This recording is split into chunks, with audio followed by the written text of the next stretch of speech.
I'm going to talk about the PBIS system that we use in the classroom called ClassDojo.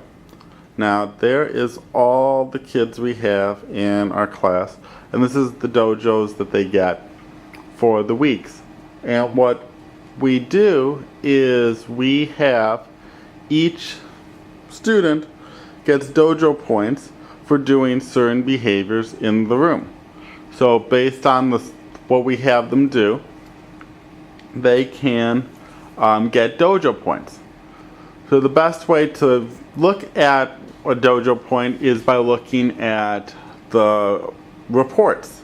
So if you look at view reports, I'm going to use the student created called John Doe here, and we can get a chart. And it shows you here the majority of his behaviors were positive. He had, it says 82% positive, 41% of his 41 of his dojos were positive, and 9 were needs work or negative. And what we are able to do in that regard is we're able to show this wheel. And the points that he's able to get are based on the skills that he has. So we'd be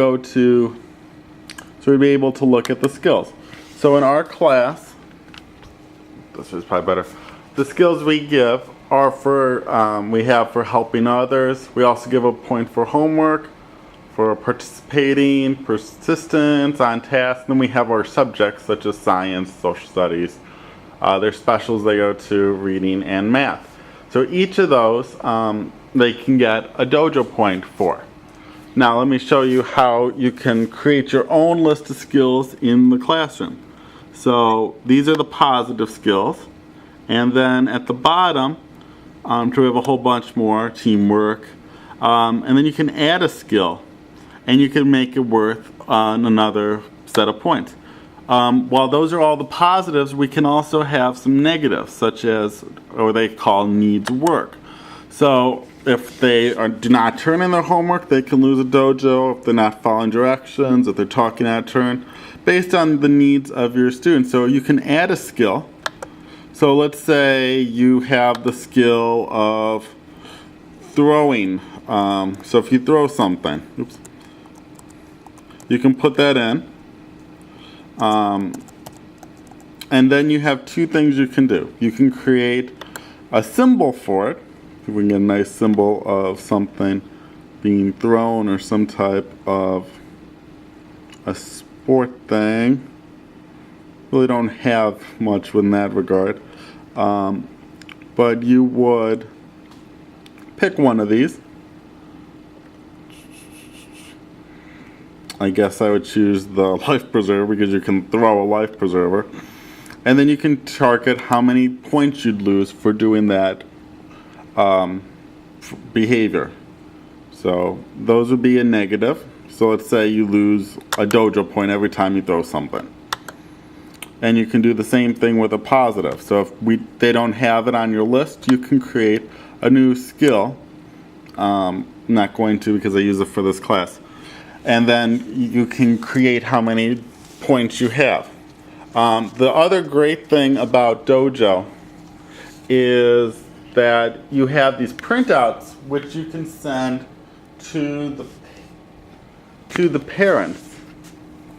You can give them a paper copy, which is what we usually do because a few of our kids' parents do not have computers. The other option is you can connect with the parents and send messages back and forth. So you could, if you're able to connect with the parents, you have through messages, you can send a message and say, oh, your kid's not doing this or not doing that, and they can see these reports digitally. So instead of just having a paper copy of it, you can have a digital one. The other thing that we do in the room is we use a classroom store for Dojo. So we take Dojo up to the next level, and we're able to have them do some math and social studies with it. So we have a classroom store, and we give the kids this list of what everything costs. Each dojo point we have worth a dime, so 10 cents. So if the kid wants an expandable towel, which we have in our store, it would be $9.68. So the kids are having to pick up a few things. Most of these we get from the dollar store. Jigsaw. So if they want a jigsaw puzzle, it would cost $8.29. And try and teach them supply and demand, and also needs and wants. So some of the things they might need, like they might need a folder or a small eraser. So they'll have to buy those things first, and those things will be added on. So they'll have to do some math problems with that as well.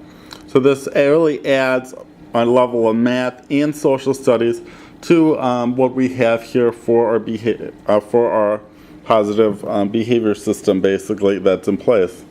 And that is attached to our classroom behavior system, is this positive intervention of dojos and class store. And that's how we work this within the classroom.